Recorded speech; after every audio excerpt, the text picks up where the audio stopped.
So, in order to take a cold shower, you don't necessarily have to have cold water.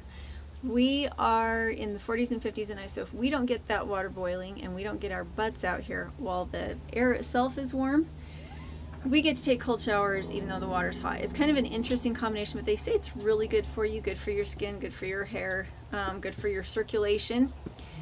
So that's what we do. Currently, Kaya is washing her hands in the little outdoor pump that we have for our hands.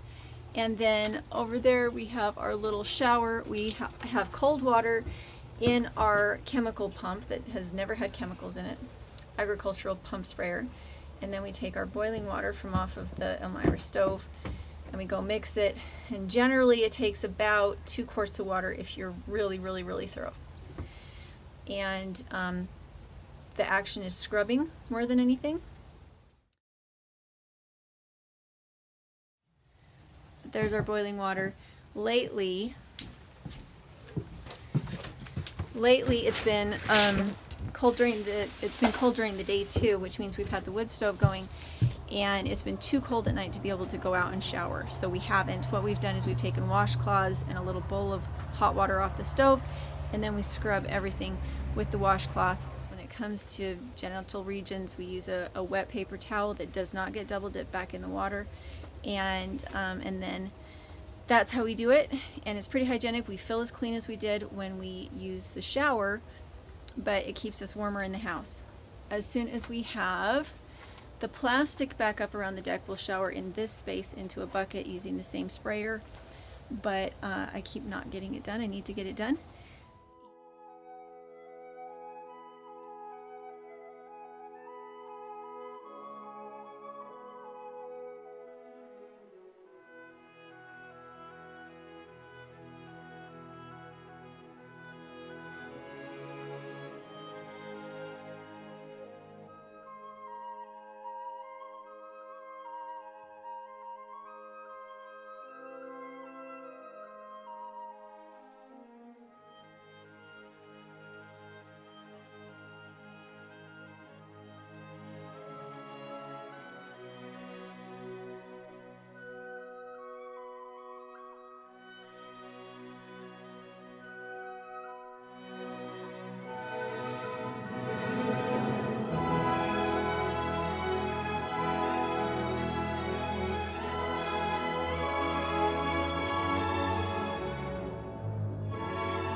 That does it?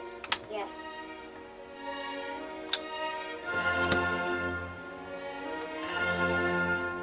don't like it being that fat either. Oh, that's better. You can see now? Yep.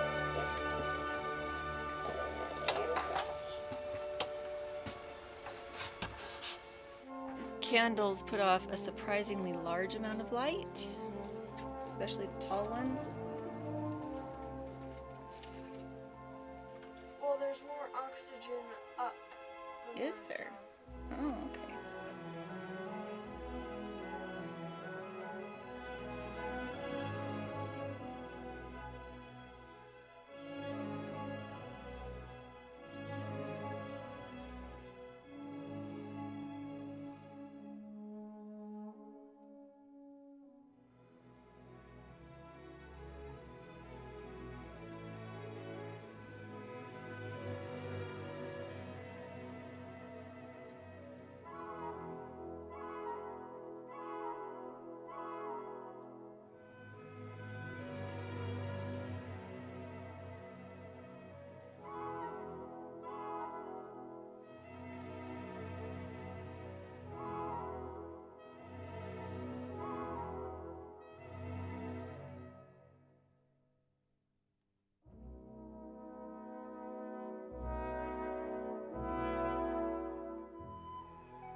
Okay, so now that you've seen us early morning and what it's really like to walk around with candles and start the fire without light, I did want to mention one thing that I know I've mentioned before, but right now the heat from the stove is going into the bench. That's the little white knob. It's turned so that all the heat drops, goes into the bench, and then comes back out through the insulated window insert. Now, if at this point I do not reopen that handle and allow it to have a hot, all the hot air go directly out the window, what'll happen, and you'll see this right here. You see those like 3 little tiny dots of water?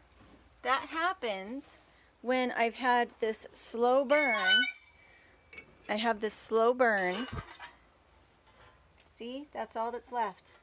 And it's still going through the bench. So what I need to do at this point is I'm going to switch it and let it go up the chimney, which what that does is it evaporates any water that was coming from that super cold smoke. The smoke that's actually going out when it's gone through the bench first is only about 120 degrees, maybe 150. It doesn't have any smoke in it, but it might be cool enough that it has water in it.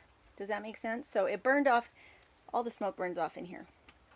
But the steam might still be, whether it's steam that comes from the chimney, because the chimney might have accumulated a little bit of water in the night or something. Anyway, if you have really cold smoke going out this way, then what happens is we'll get a little tiny bit of water that'll drip back. So now I have opened it, and the hot smoke will now go out and heat the chimney back up and evaporate it. So that doesn't